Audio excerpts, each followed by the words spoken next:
Hello, welcome to my channel. My name is Ashna and today we are going to study pharmacology. और pharmacology में हम हमारी chemotherapy unit पे थे। तो कीमोथेरेपी यूनिट पे हमने अब तक पेनिसिलिन और सिफेलोस्पोरिन पढ़ा था। आज हम हमारी नेक्स्ट ड्रग के बारे में पढ़ेंगे जो है हमारी अमाइनोग्लिसराइड्स। तो सबसे पहले इंट्रोडक्शन देख लेते हैं। अमाइनोग्लिसराइड्स क्या है? एक एंटीबायोटिक्स हैं जो क्या काम करती हैं, माइक्रो ऑर्गेनिज्म को किल करने का काम करती हैं। ये हमारी एंटीबायोटिक्स हैं जो क्या करती हैं, various number of micro organisms को किल करती हैं। उसके बाद बेटा आ जाएगा आपका मैकेनिज्म ऑफ एक्शन। इसका मैकेनिज्म ऑफ एक्शन क्या है? ये क्या करता है? Drug inhibit protein synthesis. ये क्या करता है? जो प्रोटीन सिंथेसिस हो रहा है, मैंने आपको इंट्रोडक्शन में पढ़ाया था, प्रोटीन कहाँ से सिंथेसिस होता है? राइबोसोम से। तो जो आपका प्रोटीन सिंथेसिस हो रहा है ये उसको क्या कर देंगी? इनहिबिट कर देंगी। उसको इनहिबिट करने की वजह से अब देखो इन्होंने जो ये अमाइनोग्लिसराइड है इसने क्या किया? प्रोटीन के सिंथेसिस को इनहिबिट कर दिया। कैसे कर दिया? राइबोसोम्स के एक्शन को डीएक्टिवेट करके। जैसे ही इन्होंने ये किया उसके बाद क्या होगा? Their permeability is increased and the cell content leak out. अब प्रोटीन प्रेजेंट नहीं होंगे तो जो हमारा सेल है उसकी परमिएबिलिटी क्या हो जाएगी? इंक्रीज हो जाएगी। परमिएबिलिटी इंक्रीज होने से हमारा क्या मतलब है? जो आपका सेल है और जो उसकी सेल वॉल्स है, ये कौन सा सेल है बेटा? बैक्टीरियल सेल है। जो इसकी सेल वॉल्स है, यहाँ पे पोर्स प्रेजेंट है और इनकी परमिएबिलिटी इंक्रीज होगी, मतलब इन पोर्स का साइज क्या हो जाएगा? बड़ा हो जाएगा, जिसकी वजह से जो सेल के अंदर का कंटेंट है वो क्या हो जाएगा? लीक आउट हो जाएगा और अल्टीमेटली सेल की क्या हो जाएगी? डेथ हो जाएगी, सेल लाइसिस हो जाएगा। आया समझ में? नेक्स्ट आएगा हमारा इसका एक्शन। एक्शन क्या है बेटा इसका? बैक्टीरियोसिडल जो है इसका एक्शन है। बैक्टीरियोसिडल से क्या मतलब होगा हमारा? Bacterio means bacteria, Seidel means killing, मतलब ये बैक्टीरिया को मेजरली किल करने का काम करती है। उसकी ग्रोथ को वही क्या है? किल कर देती है, जितने भी नंबर ऑफ बैक्टीरिया प्रेजेंट होंगे। नेक्स्ट आएगा हमारा इंडिकेशन। इंडिकेशंस में क्या आएगा कि हम इस ड्रग को कहाँ कहाँ यूज कर सकते हैं। तो सबसे पहले आएगा हमारा ग्राम नेगेटिव इन्फेक्शन में, उसके बाद आएगा septicaemia, post operative UTI, then our tuberculosis infection, infection of bone, skin, soft tissue and joint, then आपका पेल्विक इन्फ्लामेटरी डिसीज जिसको हम पीआईडी भी बोलते हैं। इन सब में जो है हम हमारी अमाइनोग्लिसराइड को क्या कर सकते हैं? यूज कर सकते हैं। नेक्स्ट हमारा आएगा क्लासिफिकेशन ऑफ अमाइनोग्लिसराइड। तो क्लासिफिकेशन में क्या आया है? मेजर इसकी बेटा आपको 6 क्लासिफिकेशन दी गई है। उन क्लासिफिकेशन में जो आपकी सबसे पहली है वो क्या है? स्ट्रेप्टोमाइसिन। स्ट्रेप्टोमाइसिन के बाद आपको सेकंड नंबर पे मिलेगी neomycin, then gentamicin, amikacin, kanamycin and tobramycin. अब इसको लर्न करने के लिए आप कोई भी एब्रीविएशन बना सकते हो। S for streptomycin, then neomycin, then gentamicin, then amikacin, kanamycin and tobramycin. तो आप इनको इनिशियल्स को क्या है कनेक्ट करके कोई भी एब्रीविएशन बना सकते हो, जिसकी वजह से आपको ये क्लासिफिकेशन लर्न करने में क्या हो जाए? आसानी हो जाए। Is it clear? नेक्स्ट हमारा आएगा कॉन्ट्राइंडिकेशन एंड प्रिकॉशंस, कि अगर हम पेशेंट को क्या है अमाइनोग्लिसराइड एडमिनिस्टर कर रहे हैं तो उस ड्रग की हमें क्या क्या प्रिकॉशंस देखने को मिलती हैं और क्या क्या उनके कॉन्ट्राइंडिकेशंस हैं। कॉन्ट्राइंडिकेशन का मतलब होगा कि किस पर्सन को हम अमाइनोग्लिसराइड नहीं दे सकते। तो जो आपका वेरी फर्स्ट होगा बेटा, जो हर ड्रग में कॉमन होगा, वो क्या होगा? Allergic history. अगर हमें किसी भी पेशेंट में, किसी भी पर्सन में एक पर्टिकुलर ड्रग को, एक पर्टिकुलर केमिकल को लेके कोई भी एलर्जिक रिएक्शन देखने को मिलती है तो हम उस पेशेंट को वो ड्रग नहीं देंगे। नेक्स्ट हमारा आ जाएगा ड्रग इज कॉन्ट्राइंडिकेटेड। कब नहीं देंगे ये drug? When pregnancy is seen and breast feeding. कोई भी अगर प्रेग्नेंट वुमेन है, ब्रेस्ट फीडिंग वुमेन है, तो हम उनको क्या नहीं दे सकते? अमाइनोग्लिसराइड नहीं दे सकते। नेक्स्ट हमारा आ जाएगा it is cautiously used in patient with renal failure. जिन पेशेंट को रीनल फेलियर की इशू हमें देखने को मिलता है, उन पेशेंट में हम बहुत रेयर अमाइनोग्लिसराइड को क्या करते हैं, यूज करते हैं। नेक्स्ट हमारा आ जाएगा एडवर्स इफेक्ट। एडवर्स इफेक्ट क्या होंगे? अब एडवर्स इफेक्ट में आ जाएंगे कि जब हमने पेशेंट को क्या कर दिया, अमाइनोग्लिसराइड एडमिनिस्टर कर दिया, तो उसके बाद क्या क्या इफेक्ट हैं जो हमें पेशेंट में देखने को मिल सकते हैं। तो उसमें सबसे पहले आएगा आपका ओटोटॉक्सिसिटी। ओटोटॉक्सिसिटी का मतलब होता है बेटा, आपका जो ईयर है, ईयर को कितने पार्ट्स में डिवाइड करते हैं हम? 3 पार्ट्स में। कौन कौन से? Inner, middle and outer. Outer ear, middle ear and inner ear. तो जो आपका ओटोटॉक्सिसिटी है, ये क्या होता है, आपके मिडल ईयर के इन्फेक्शन हो जाता है। आपका जो मिडल ईयर है उसमें हमें इन्फेक्शन देखने को मिलता है because of certain chemical and drug. Certain chemical या ड्रग के यूज करने से हमें हमारे मिडल ईयर में इन्फेक्शन देखने को मिलता है, उसको हम ऑटोटॉक्सिसिटी बोलते हैं। जो हमें किस ड्रग से ज्यादातर देखने को मिलता है? That is our aminoglycoside. Next हमारा हो जाएगा हाइपर सेंसिटिविटी रिएक्शन, जिसमें हमें पेशेंट में क्या देखने को मिल सकता है? Mild rash to severe anaphylactic shock. Mild rash से लेके पेशेंट की स्किन के ऊपर हल्के हल्के रैशेज से लेके हमें पेशेंट में शॉक तक देखने को मिल सकता है। नेक्स्ट आ जाएगा हमारा nephrotoxicity, then haemolytic anaemia and then leucopenia. उसके बाद न्यूरोमस्कुलर ब्लॉकेज हो सकती है पेशेंट में, उसको नोजिया वोमिटिंग फील हो सकता है। लीवर के जो एंजाइम है उनकी जो वैल्यू है वो भी क्या हो सकती है? अल्टर हो सकती है। डायरिया भी हमें पेशेंट में क्या है, देखने को मिल सकता है। नेक्स्ट हमारा आ जाएगा ड्रग इंटरेक्शन। इसमें क्या होगा कि अमाइनोग्लिसराइड किस और ड्रग के साथ क्या है, क्या इफेक्ट शो करती है। तो उसमें क्या आ जाएगा? दे में कोज ऑन्टोटॉक्सिसिटी। ऑन्टोटॉक्सिसिटी अभी बताया क्या हो जाएगा? मिडल ईयर का इन्फेक्शन हमें देखने को मिल सकता है। व्हेन, वैसे तो अमाइनोग्लिसराइड का एडवर्स इफेक्ट ऑटोटॉक्सिसिटी है ही, पर ऑटोटॉक्सिसिटी बढ़ जाएगा कब? जब हम अमाइनोग्लिसराइड को लूप डायूरेटिक के साथ एडमिनिस्टर कर देंगे। किसके साथ एडमिनिस्टर कर देंगे? लूप डायूरेटिक्स के साथ। उसके बाद क्या बोल रहा है ये? इनएक्टिवेशन। ये आपका फर्स्ट पॉइंट हो गया कि अगर जब हम अमाइनोग्लिसराइड को किसी भी लूप डायूरेटिक के साथ मिक्स कर देंगे, उसके साथ पेशेंट को दे देंगे, तो हमें पेशेंट में ऑटोटॉक्सिसिटी देखने को मिलेगी। उसके अलावा अगर हम अमाइनोग्लिसराइड को पेनिसिलिन के साथ दे देंगे, अगर पेशेंट पेनिसिलिन ले रहा है और हम उसको अमाइनोग्लिसराइड दे देंगे, तो क्या देखने को मिलेगा हमें? इनएक्टिवेशन। क्या देखने को मिलेगा? इनएक्टिवेशन। पेशेंट में क्या फील होगा? हमें इनएक्टिवेट हो जाएगी। जो ड्रग्स हमने पेशेंट को दी है वो कोई भी काम नहीं करेगी। Is it clear? नेक्स्ट हमारा होगा रिस्पॉन्सिबिलिटीज। तो क्या रिस्पॉन्सिबिलिटी होगी किसी भी ड्रग को देने से पहले? तो जो बिफोर एडमिनिस्ट्रेशन है वो क्या होगा? हमें एलर्जिक हिस्ट्री पता होनी चाहिए। आफ्टर एडमिनिस्ट्रेशन क्या है? हम देखेंगे, असेस करेंगे पेशेंट में कि क्या हमें एडवर्स इफेक्ट देखने को मिल रहे हैं। मॉनिटर करेंगे पेशेंट के रीनल फंक्शन को। देन मेक श्योर करेंगे पेशेंट क्या है, वेल हाइड्रेटेड रहे, अच्छे से पानी पिए। उसके बाद क्या होगा? इनकरेज करेंगे फ्लूइड इनटेक को, कितना?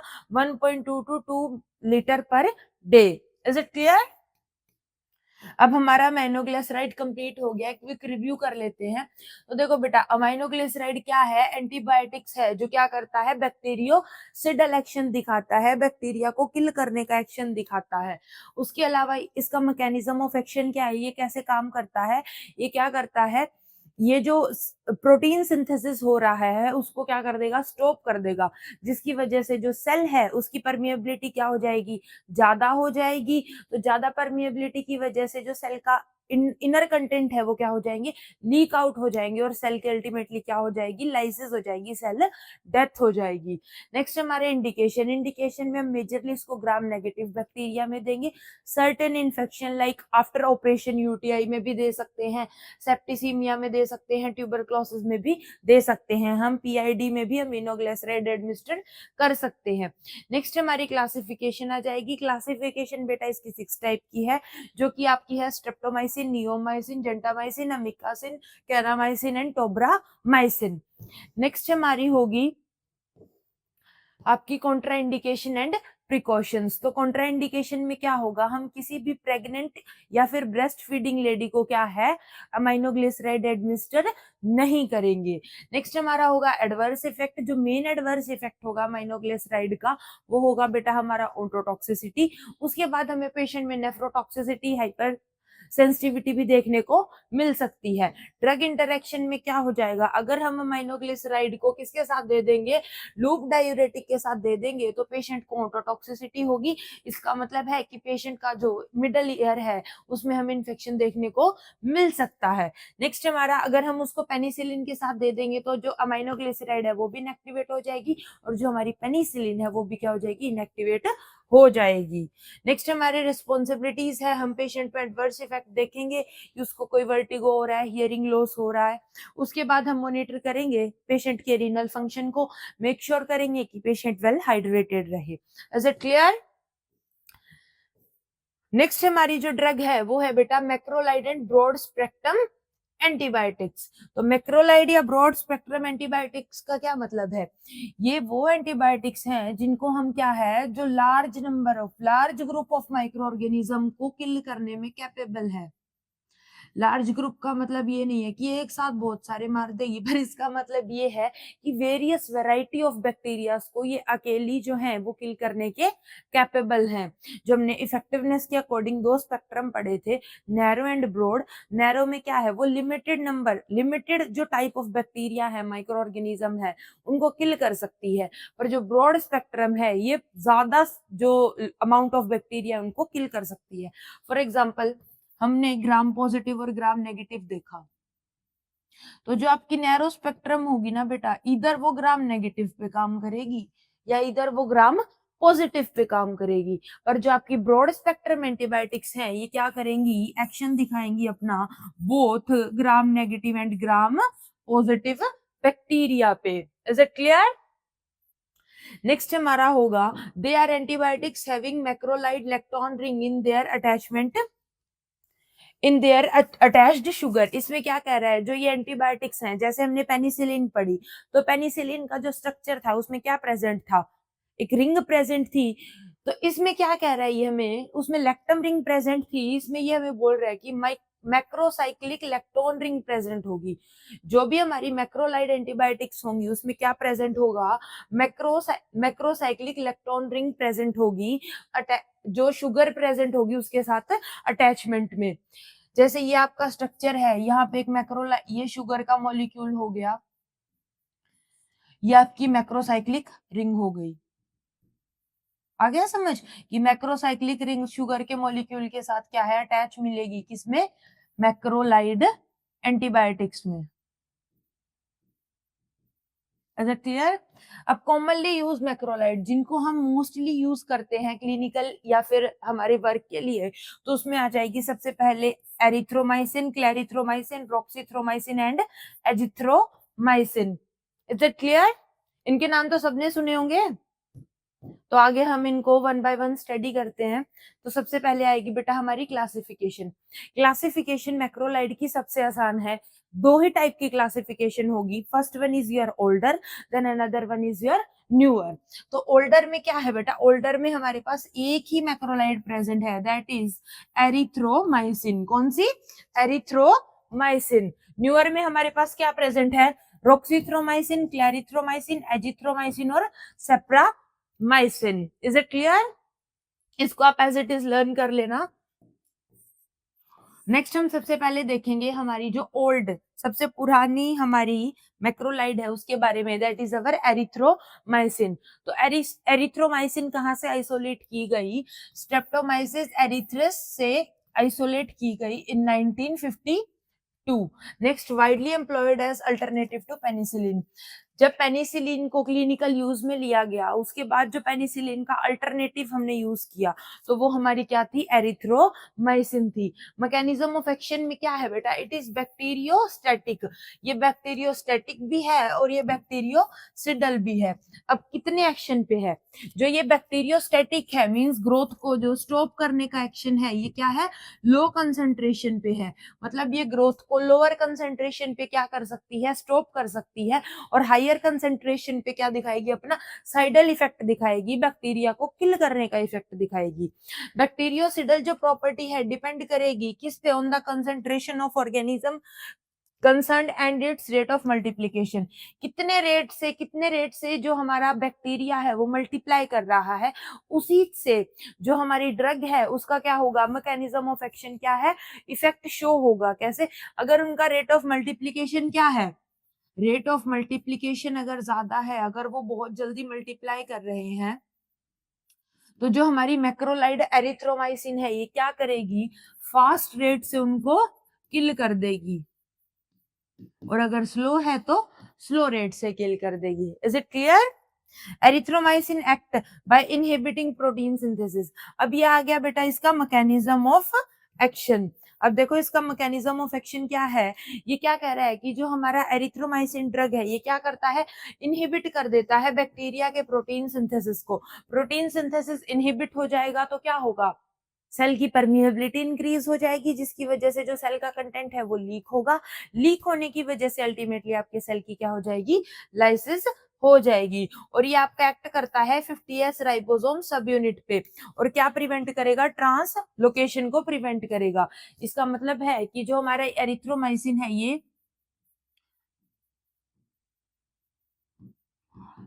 प्रोटीन को सिंथेसिस नहीं होने देगी। कैसे सिंथेसिस नहीं होने देगी, राइबोसोम से। कौन से राइबोसोम से, 50S राइबोसोम से। तो 50S राइबोसोम से हमारा प्रोटीन सिंथेसिस नहीं होगा। अगर हमारा प्रोटीन सिंथेसिस नहीं होगा तो सेल में ट्रांसलोकेशन नहीं होगी। ट्रांसलोकेशन का मतलब है जेनेटिक मटेरियल को एक जगह से दूसरी जगह तक ले जाने का जो प्रोसेस है वो नहीं होगा, जिसकी वजह से जो सेल है वो फर्दर मल्टीप्लाई नहीं कर पाएंगे। Is it clear? उसके बाद नेक्स्ट होगा हमारा एंटी माइक्रोबियल स्पेक्ट्रम, कि ये किन किन टाइप के माइक्रो ऑर्गेनिज्म को क्या है, किल करने के कैपेबल है। तो सबसे पहले आएगा हमारा कि ये नैरो स्पेक्ट्रम एंटीबायोटिक है। ये क्या है, बहुत वाइड वैरायटी में क्या है, किल नहीं कर सकती। ज्यादातर क्या करती है, इसका जो स्पेक्ट्रम है वो पेनिसिलिन जी के सिमिलर है। ये क्या करती है, मोस्टली ग्राम पॉजिटिव को अफेक्ट करती हैं, और बहुत few number of gram negative को भी क्या है, किल करने के कैपेबल है। यहाँ पे कुछ बैक्टीरिया के नाम दिए गए हैं जिनको ये किल करने के कैपेबल है। That is our streptopyogenes, streptopneumoniae, N gonorrhoeae, clostridia, diphtheria. So जो इसके बाद हमारा नेक्स्ट टॉपिक होगा वो होगा एडवर्स इफेक्ट। तो एडवर्स इफेक्ट में हमें क्या देखने को मिलेगा कि हम माइक्रोलाइट्स को जब कंज्यूम कर लेते हैं तो उसके बाद हमें पेशेंट में कौन कौन से एडवर्स इफेक्ट देखने को मिलते हैं। तो सबसे पहले आएगा हमारा जीआई डिस्टर्बेंस हो जाएगा, जिसमें आपको नोजिया, वोमिटिंग देखने को मिल सकता है।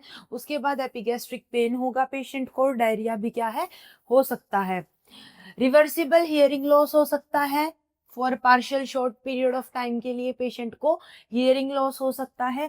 नेक्स्ट होगा आपका हाइपर सेंसिटिविटी हो सकता है, फीवर, रैश टू शॉक भी हो सकता है। नेक्स्ट होगा हमारा इंटरेक्शन। इंटरेक्शन में क्या होगा, it inhibits hepatic oxidation of many drugs, it raises plasma level of थियोफाइनिन।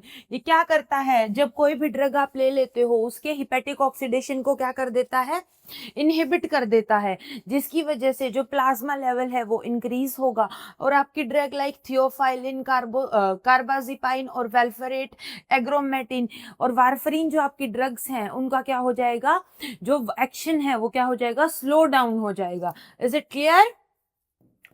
Next होगा हमारा यूजेस। हम मैक्रोलाइड को मोस्टली किस पर्पस के लिए यूज करते हैं। तो सबसे पहले जो हमने वेरी फर्स्ट पढ़ा था वो क्या था, it was an alternative for penicillin. तो पेनिसिलिन के अल्टरनेटिव में हम इसको यूज कर सकते हैं। तो स्ट्रेप्टोकोकल हमारा जो इन्फेक्शन है वो आ जाएगा, जिसमें हमारा मेन फेरेंजाइटिस, टॉन्सिलाइटिस और जो हमारा मेस्डाइटिस है ये आ जाएंगे। बेसिकली जो हमारी मैक्रोलाइड्स है हम इनको थ्रोट और नोज जो ईएनटी हमारा इन्फेक्शन होता है उनमें मेजरली क्या है यूज करते हैं। नेक्स्ट होगा हमारा डिप्थीरिया में यूज कर सकते हैं, सिनेप्सिस में, गोनोरेरा में, और हमारा टेटनस में भी क्या है हम यूज कर सकते हैं। नेक्स्ट आएगा as a first choice of drug. First choice of drug मतलब सबसे पहले प्रायोरिटी में इसको किस डिसऑर्डर को ट्रीट करने के लिए यूज करेंगे, तो हमारा अटिपिकल निमोनिया में, जो कि माइकोप्लाज्म के द्वारा कोज किया जाता है। नेक्स्ट होगा हमारा whooping cough and then chancroid. Is it clear? हम इसको कहाँ कहाँ यूज कर सकते हैं? जो हमारा बेसिक फर्स्ट था वो क्या था, हम पेनिसिलिन के अल्टरनेटिव में यूज कर सकते हैं जहां हमें स्ट्रेप्टोकोकल इन्फेक्शन देखने को मिलेगा। उसके बाद हम इसको क्या है, फर्स्ट चॉइस ऑफ ड्रग ये किसके लिए है, हमारे अटिपिकल निमोनिया के लिए है, जो कि माइकोप्लाज्म के द्वारा कोज किया जाता है। नेक्स्ट होगा हमारा न्यूअर मैक्रोलाइड। तो अब तक हमने ओल्ड मैक्रोलाइड पढ़ी जो हमारी एरिथ्रोमाइसिन थी। अब हम हमारी न्यू मैक्रोलाइड्स को पढ़ेंगे, जिनमें हमारे क्या है example, roxithromycin, clarithromycin, azithromycin and spiramycin. Azithromycin बहुत आपने सुना होगा, ये बेसिकली बेटा टॉन्सिलाइटिस इन्फेक्शन में दी जाती है। तो नेक्स्ट देख लेते हैं हम द कॉमनली यूज्ड मैक्रोलाइड क्या है, एरिथ्रोमाइसिन, क्लैरिथ्रोमाइसिन, रोक्सीथ्रोमाइसिन और हमारी एजिथ्रोमाइसिन। उसके बाद आते हैं इसके मैकेनिज्म ऑफ एक्शन पे। मैकेनिज्म ऑफ एक्शन में हमें क्या देखने को मिलता है, ये क्या दिखाती है, बैक्टीरियोस्टैटिक इफेक्ट दिखाती है एट लोअर कंसंट्रेशन। मतलब बैक्टीरिया की ग्रोथ को क्या कर देंगी, स्टॉप कर देंगी एट लोअर कंसंट्रेशन। और हायर कंसंट्रेशन पे क्या दिखाएगी, बैक्टीरियोसाइडल प्रॉपर्टी को क्या है अपनी को शो करेंगी। ये कौन सी प्रॉपर्टी है जिसमें क्या क्या कर देंगे, वो बैक्टीरिया को किल कर देंगे। उसके बाद आ जाएंगे हमारे थेरापेटिक यूज, जिसमें कि हम इनको कौन से डिसीज को ट्रीट करने के लिए यूज कर सकते हैं। तो सबसे पहले हमारा वही सेम आएगा, as an alternative for penicillin. जहां हम पेनिसिलिन को यूज करते हैं हम उसके अल्टरनेटिव में भी हम जो है हमारी मैक्रोलाइड्स को यूज कर सकते हैं। तो सबसे पहले डिप्थीरिया, टेटनस आ जाएगा, सिनेप्सिस, गोनोरिया और हमारा लेप्टोस्पायरोसिस आ जाएगा। उसके बाद आएगा फर्स्ट चॉइस ऑफ ड्रग, किसके लिए है ये हमारा, जैसे मैंने बताया हम अपने थ्रोट से रिलेटेड जो हमारे इश्यूज होते हैं उसमें जो मैक्रोलाइड है उनको फर्स्ट चॉइस ऑफ ड्रग मानते हैं। तो उसमें सबसे पहले क्या आ जाएगा, माइकोप्लाज्म निमोनिया अगर पेशेंट को है तो भी हम यही ड्रग यूज कर सकते हैं वुकिंग कफ में और कैनकॉइड में। सेकंड चॉइस ऑफ ड्रग किसके लिए है ये, अगर पेशेंट को क्या है ट्रैकोमेटिस इन्फेक्शन है, उसके बाद पेनिसिलिन रेजिस्टेंट स्ट्रेप्टोकोकल इन्फेक्शन है। क्या है, जब पेशेंट को जो स्ट्रेप्टोकोकल इन्फेक्शन है वो क्या कर गया, पेनिसिलिन रेजिस्ट कर गया, मतलब उसको पेनिसिलिन मारने के लिए कैपेबल नहीं है, तो भी हम उसमें क्या है यूज कर सकते हैं। इसके बाद नेक्स्ट आ जाएगा हमारा एडवर्स इफेक्ट। तो एडवर्स इफेक्ट में क्या होगा बेटा, एडवर्स इफेक्ट में हमें गैस्ट्रोइंटेस्टाइनल एपिगैस्ट्रिक पेन देखने को मिल सकता है, रिवर्सिबल हियरिंग लॉस भी हो सकता है पेशेंट को, hyper sensitivity, fever and rash भी हो सकता है। ड्रग इंटरेक्शन सेम रहेगा, क्या होगा, हिपैटिक ऑक्सीडेशन कर देगा वेरियस ड्रग्स की, जैसे वारफरीन एंड आपका जो है थियोफाइलिन हो जाएगा। नेक्स्ट आएंगी हमारी रिस्पॉन्सिबिलिटीज। कोई भी मैक्रोलाइड एडमिनिस्टर करने से पहले क्या क्या हमारी जो बेसिक रिस्पॉन्सिबिलिटीज होंगी, तो बिफोर एडमिनिस्ट्रेशन क्या है, हमें क्या पता होना चाहिए, कोई एलर्जिक हिस्ट्री है या नहीं। क्यों पता होनी चाहिए, टू प्रिवेंट एनाफाइलेटिक शॉक, ताकि पेशेंट को कोई भी क्या है हाइपर सेंसिटिविटी रिएक्शन ना हो सके। आफ्टर एडमिनिस्ट्रेशन क्या करेंगे, हम पेशेंट का इनपुट आउटपुट रिकॉर्ड करेंगे, हेमेचूरिया देखेंगे। हेमेचूरिया क्या है, क्या होता है हेमेचूरिया का मतलब, इसका मतलब है यूरिन में हमें किसी टाइप का ब्लड को देखने को मिल रहा है या नहीं, urine in blood, sorry blood and urine को हम क्या बोलेंगे, हेमेचूरिया बोलेंगे। नेक्स्ट हमारा हो जाएगा एडमिनिस्टर्ड आईवी आफ्टर डाइल्यूटिंग। अगर हम पेशेंट को मैक्रोलाइड क्या है आईवी दे रहे हैं, इंट्रावेनस रूट से दे रहे हैं, तो हमें पहले क्या करना चाहिए, उसको डाइल्यूट करके देना चाहिए, हम डायरेक्ट पेशेंट को इंजेक्ट नहीं कर सकते। नेक्स्ट आ जाएगा हमारा इवेल्युएट थेरापेटिक रिस्पॉन्स। क्या थेरापेटिक रिस्पॉन्स हमें पेशेंट में देखने को मिल रहा है, हम वो इवेल्युएट करेंगे, हम एडवर्स इफेक्ट को ऑब्जर्व करेंगे, और पेशेंट को क्या है, अगर हमने ड्रग ओरली दी है तो हम क्या देखेंगे कि पेंटी ऑफ फ्लूइड, पेशेंट क्या है, वेल हाइड्रेटेड रहे, अच्छे से अपना जो फ्लूइड इनटेक है उसको क्या करे, मेंटेन करे। Is it clear? आज हमारी मैक्रोलाइट्स भी फिनिश हो गई, तो कल की वीडियो में हम नेक्स्ट हमारी 2 ड्रग्स के बारे में स्टडी करेंगे। तब तक के लिए गुड बाय, टाटा।